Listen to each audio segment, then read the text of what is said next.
लाखों करोड़ों लोग जिन्होंने 60 दिन से 60 रुपया भी नहीं कमाया है। देश इस आपदा, इस संकट से जूझ रहा है। इतनी बड़ी त्रासदी उसके सामने है। मोदी सरकार को उत्सव और जश्न सूझ रहा है।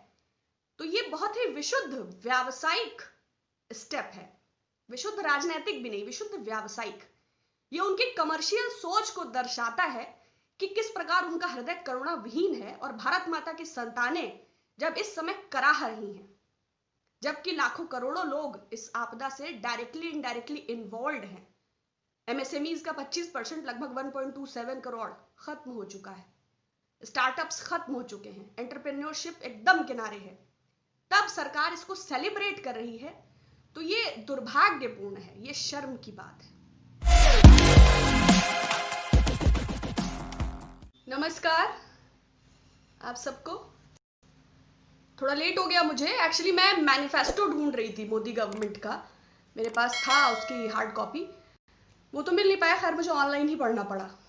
आज भारतीय जनता पार्टी मोदी सरकार के दूसरे कार्यकाल का 1 वर्ष एक उत्सव के रूप में मना रही है, जिसके तहत वो 1000 प्रेस कॉन्फ्रेंसेज, 750 वर्चुअल रैलीज और मोदी जी का हैंड रिटन लेटर, जो सभी चैनलों के माध्यम से आप तक जरूर पहुंच गया होगा, उसको 10 करोड़ परिवारों में व्यक्तिगत रूप से पहुंचाने का इनिशिएटिव ले रहे हैं।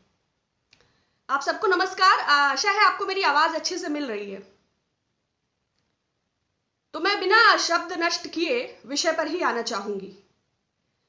पहले तो हम सनातन में ये परंपरा है कि यदि परिवार में कोई मृत्यु होती है तो विवाह हो या एंगेजमेंट हो या कोई बर्थडे हो, कोई फंक्शन होता है, तो हम साल भर उसे टालते हैं, गमी कहते हैं बरसी के बाद। या आज जबकि लाखों मजदूर सड़कों पर है, 50 से ज्यादा ट्रेनों में मृत्यु को प्राप्त हो गए। किसी की लाश बाथरूम में, किसी की प्लेटफॉर्म पे, किसी की ट्रेनों में।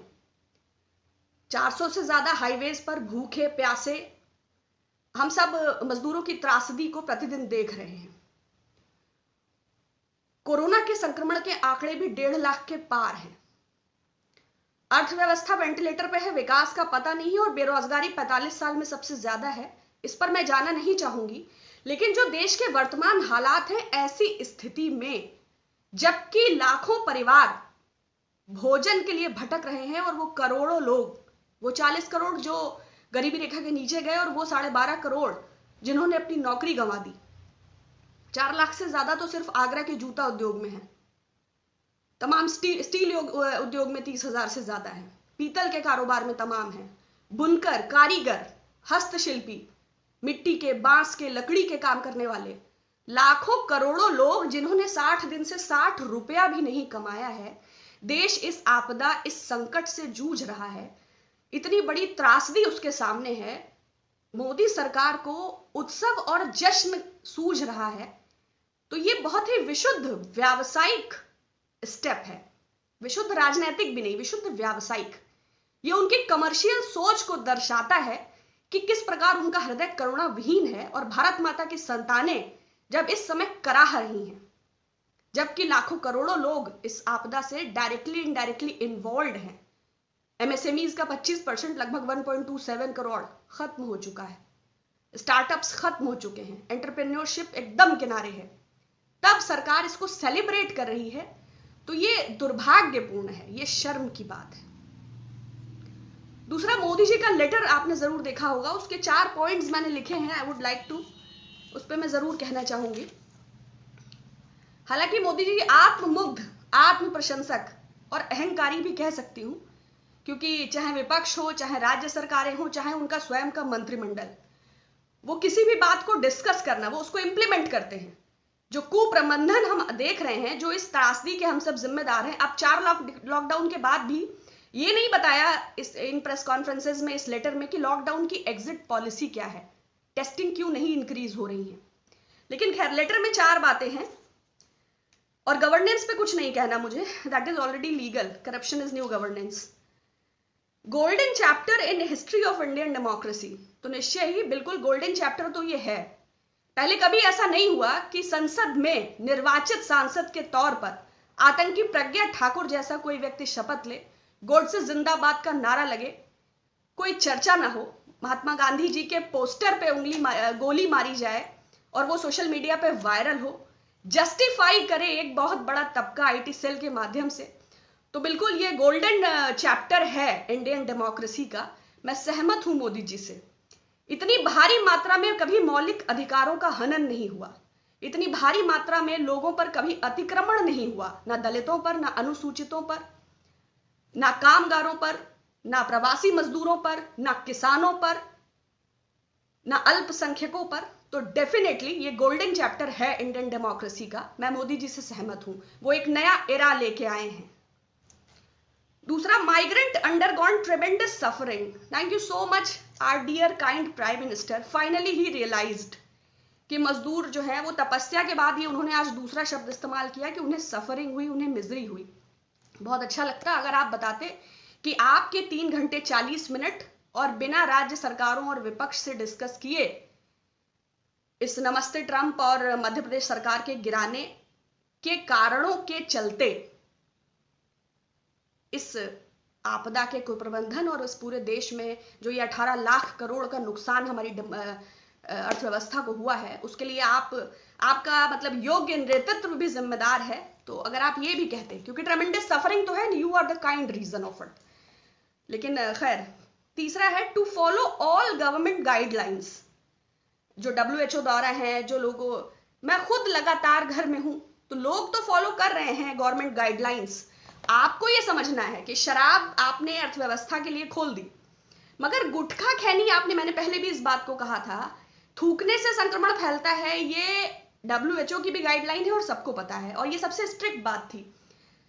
तो क्या अर्थव्यवस्था से गुटखा का इतना गहरा संबंध था कि आपने, कितना आप गंभीर हैं नागरिकों के स्वास्थ्य के प्रति, ये छोटा सा फैसला ये बताता है। तो डेफिनेटली पीपल विल फॉलो। सबको अपनी जान प्रिय है, सब अपने घर जाना चाहते हैं, सब अपना रोजगार चाहते हैं, तो ये कहने की चीज नहीं थी। दूसरा, उन्होंने लोकतांत्रिक व्यवस्था का भी धन्यवाद किया है। तो लोकतांत्रिक व्यवस्था तो आपने वैसे ही तहस नहस कर दी है। जब आप ही किसी सिस्टम को प्रॉपरली फॉलो नहीं करते हैं तो फिर और किसी से क्या अपेक्षा हो। केंद्र सरकार पूर्णतया पारदर्शी है, बहुत ईमानदार है, ऐसा दावा है अभी जेपी नड्डा साहब की प्रेस कॉन्फ्रेंस का। यह बात अलग है कि भाजपा शासित राज्यों में भ्रष्टाचार है। Uttar Pradesh medical supplies association ने घटिया किट सप्लाई की, मगर ये छोटी सी बात है, इसका केंद्र से संबंध नहीं है। हिमाचल में आपने अभी अभी देखा जो पीपीई किट्स का घोटाला हुआ, केंद्र के प्रोक्योरमेंट राइट्स में भी आपने देखा होगा कि ICMR द्वारा जो किट्स दी गई उसमें जो घोटाला हुआ, खैर वो भी नहीं। गुजरात मॉडल फ्लॉप है, N95 मास्क 65% एक्स्ट्रा के साथ दिए गए, लेकिन वो भी चलिए घोटाला नहीं है। हाईकोर्ट ने जो काल कोठरी कहा, जो स्वयं गृह मंत्री का संसदीय क्षेत्र है अहमदाबाद का हॉस्पिटल, सिविल हॉस्पिटल, तो जो ये वेंटिलेटर का घोटाला हुआ, ये तो हम इधर 3 महीने की बात कर रहे हैं, साल भर के घोटालों पे हम नहीं जा रहे हैं। तो ना आप हिमाचल पे बोलेंगे, ना आप उत्तर प्रदेश पे बोलेंगे, ना आप गुजरात पे बोलेंगे, ना N95 मास्क पे बोलेंगे, ना ICMR पे बोलेंगे। लेकिन नहीं, governance is good because corruption is new governance. Let's communalize, let's spread hate, to hell with GDP, to hell with economy, to hell with employment. Let's do clash and enjoy it. तो ये 4 जो है प्रधानमंत्री जी के पत्र के महत्वपूर्ण बिंदु थे, ये मैं जरूर कहना चाहती थी। बाकी और भी एक अच्छा हुआ है ना कि सीएम जो है वो सीएम ऑफिस तक केंद्रित हो गया है, और चाहे तबादले हो, चाहे भर्तियां हो, चाहे ट्रांसफर हो, चाहे पोस्टिंग हो, वो सब मुख्य ऑफिस तक केंद्रित हो गया है। तो व्यवस्था और मशीनरी का भी बहुत सुंदर सदुपयोग है। पत्रकारिता पे कुछ कहना नहीं और न्याय व्यवस्था पे भी ज्यादा नहीं लूंगी। कल तुषार मेहता साहब का हमने देखा ही, प्रॉफिट्स ऑफ डूम भी और वल्चर्स भी। तीसरा, फरीदाबाद के चूड़ी उद्योग से भी लगभग 5 लाख लोग भूखों मरने की कगार पर हैं। इस वक्त आप मान लीजिए कि आप उत्सव ही मना रहे थे, तो अगर अच्छा होता आप उत्सव के नाम पर कुछ डायरेक्ट बेनिफिट ट्रांसफर लोगों के अकाउंट में कर देते, ताकि वो भूख से तड़पने से राहत उनको हो जाती। और जो 3-4 महत्वपूर्ण मिनिस्टर्स हैं मोदी गवर्नमेंट के, तो उसमें सबसे पहले अमित शाह जी ने बहुत तारीफ की है गुड गवर्नेंस की। पहले तो गृह मंत्री जी आप ये बताइए कि जो आपने परमिशन दिया था तबलीगी प्रोपेगेंडा को, वो किस आधार पर आपने दिया था। दूसरा, मोदी जी ने खुद अभी एकजुटता और सौहार्द की अपील की है। देखिए, देशवासी एकजुट भी हैं और सौहार्द भी बनाते हैं। प्राइम मिनिस्टर ये एक्सप्लेन करें कि जो प्रेस ब्रीफिंग्स हेल्थ मिनिस्ट्री और होम मिनिस्ट्री के द्वारा की जा रही थी लॉकडाउन 1 के दौरान, उसमें तबलीगी का डेटा अलग दिया जाता था और बाकी डेटा अलग दिया जाता था। तो डिस्क्रिमिनेशन तो आपने किया और आप आज 4 लॉकडाउन के बाद भी जस्टिफाई नहीं कर पा रहे कि आपके लोग क्यों संक्रमित है या क्यों किया था। क्यों आपने नमस्ते ट्रंप, जब 30 जनवरी को पहला पेशेंट इंडिया में था तो टेस्टिंग के मानक को निर्धारित होने का समय 23 मार्च क्यों है? अब ये मैं नहीं कहूंगी कि ये मध्य प्रदेश की सरकार, क्योंकि वहां तो पूरा स्वास्थ्य का महकमा कोरोना की चपेट में है और मुख्यमंत्री खुद क्वारंटीन है। दूसरा, कानून मंत्री जो है वो रविशंकर जी, उन्होंने अपनी सरकार के उत्सव में भी विपक्ष की आलोचना कर दी। संवैधानिक पद पर स्वयं है लेकिन बात पूर्णतः गैर कानूनी करते हैं। तो आपका व्यवहार पूर्णतः अशोभनीय है। सिर्फ निंदा ही कर सकती हूं क्योंकि आप ऐसे पद पर हैं कि शब्दों की गरिमा गिराना उचित ना होगा। और अमित शाह जी तो आपदा मंत्री भी हैं। पूरे कोरोना दौरान में वो गायब थे, वो खुद कहां थे और किन किन आपदाग्रस्त क्षेत्रों का उन्होंने दौरा किया, इंक्लूडिंग उनका अपना संसदीय क्षेत्र जिसको हाईकोर्ट ने वहां के सिविल हॉस्पिटल को काल कोठरी कहा है। तीसरा,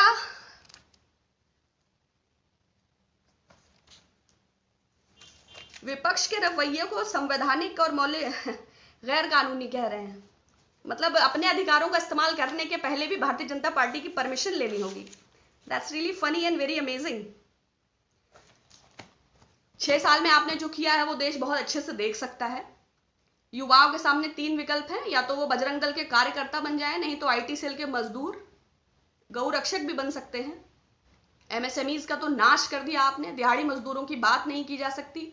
महिला एवं बाल विकास का बजट आपने पहले ही कम कर दिया और रक्षा का बजट 1962 के बाद अभी सबसे कम है। शिक्षा के बजट में भी आपने 16% की कटौती की, क्योंकि सबसे ज्यादा दिक्कत भारतीय जनता पार्टी को साक्षरता से है, शिक्षा से है। अभी एक कौशल यादव जी ने एक क्वेश्चन मुझे भेजा था कि बहुसंख्यकों की नब्ज पकड़ रखी है। देखिए कौशल जी, भाजपा को सारे बहुसंख्यक नहीं पसंद है, उनकी हिंदुइज्म की जो डेफिनेशन है वो अलग है। अगर आप नक्षत्र और सत्यार्थ प्रकाश, विवेकानंद साहित्य और हिंदुइज्म और दर्शन को ज्यादा अच्छा समझते हैं तो वो आपसे काफी दूरी रखते हैं। बहुत आप क्वालिफाइड हैं तो आप वामपंथी हैं, बहुत आप तर्क करते हैं तो आप अर्बन नक्सल हैं। उन्हें पोंगा पंडित टाइप के लोग चाहिए जिनको वो समझा दें कि अगहन के बाद पूस है तो बैसाख के बाद जेठ है, तो अष्टमी उजियारी है कि अंधियारी है, तो वो चल पड़े डंडा लेके। They want that kind of people. तो एनीवेज, ये दुखद है और शर्मनाक है कि भारतीय जनता पार्टी अपने इस दूसरे कार्यकाल के 1 वर्ष को उत्सव के रूप में इस समय मना रही है, जबकि देश इस भयानक आपदा से बीत रहा है। ठीक है, 31% लोगों ने 14 में वोट दिया, 38% लोगों ने आपको 19 में वोट दिया, आपको अच्छा मैंडेट मिला, लेकिन आप जनता की अपेक्षाओं पर खरे नहीं उतरते, क्योंकि पूंजीपतियों को छोड़ दिया जाए तो आबादी के एक बड़े हिस्से, लगभग 70%, चाहे वो अफ्लुएंट क्लास हो, चाहे वो मिडिल क्लास हो, चाहे वो लोअर मिडिल क्लास हो, चाहे वो श्रमिक मजदूर कामगार इत्यादि हो, आप उनके हितों की परवाह नहीं करते। और वो 2 वक्त की रोटी कमाने वाले लोग ये नहीं समझ सकते कि निगमीकरण और निजीकरण में फर्क क्या है। क्यों आप अंतरिक्ष और न्यूक्लियर और डिफेंस और सीरियस सिक्योरिटी रेमिफिकेशंस फील्ड्स को टच करके, या कॉर्पोरेट्स को आप क्या कर रहे हैं? आप अकाउंट्स में पैसे नहीं दे पाए मगर 68,000 करोड़ आपने माफ कर दिया। तो बहुत बड़ी श्रृंखला है आपके उन हिडन कारनामों की जिसको आपने समानांतर तथ्यों से छुपा रखा है। लेकिन फिर भी मैं आपको शुभकामना नहीं देती हूं और मैं इस उत्सव को शर्मनाक कहती हूं और इस कार्यकाल को भी। आशा है कि आप कुछ सबक लेंगे और कुछ बेहतर करेंगे, लोगों के अकाउंट में पैसा ट्रांसफर करेंगे, उन auto drivers, taxi drivers, e rickshaw चालकों की परवाह करेंगे जिनके वाहन 60 दिनों से घर पे खड़े हैं। उन 7 करोड़ शॉपकीपर्स के बारे में सोचेंगे जो अपनी दुकानें खोल नहीं पा रहे हैं। उन लाखों करोड़ों मजदूर और श्रमिकों के बारे में सोचेंगे जो मौत की कगार पर खड़े हैं। बहुत आभार आप सबका, बहुत धन्यवाद। Thank you so much.